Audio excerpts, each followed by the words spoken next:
In today's video, I'm going to teach you how to delete an Airtable base. Whether you're streamlining your workspace or starting fresh, knowing how to properly delete a base is a useful skill to have under your belt. Let's begin by navigating to the Airtable website. Open up your favorite web browser and head over to airtable.com. Airtable is a versatile platform often used for organizing data, creating apps, and much more. Once the site loads, you'll want to look for the Sign In button, usually displayed prominently on the home page. Click on it to log into your account. If you're not already logged in, you'll need to enter your credentials to access your workspace. Once you're signed in, you'll find yourself on the Airtable home screen. This is your hub for managing all your bases. From here, identify the base that you want to delete. Airtable organizes your work into bases, much like how Excel uses spreadsheets. Each base represents a different project or data collection you've set up. When you've located your base, click on it to open it up. Inside, you'll see the familiar layout of tables, fields, and records that make Airtable so effective for managing data.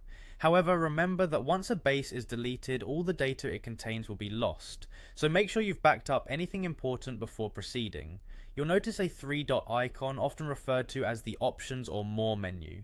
This little icon is usually found towards the top right corner of the screen within the base area. Click on this icon to reveal a drop-down menu with more actions you can take with your base. From this drop-down menu, you'll want to select Delete Base. Clicking this will prompt Airtable to confirm your decision. This confirmation step is crucial. It's designed to prevent accidental deletions, so take a moment to ensure this is indeed the base you want to remove.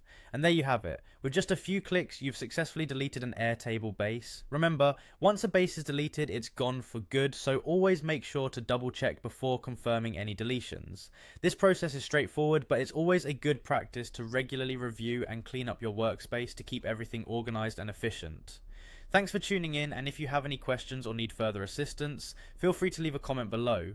Don't forget to like and subscribe for more helpful tutorials and tips. Happy organizing!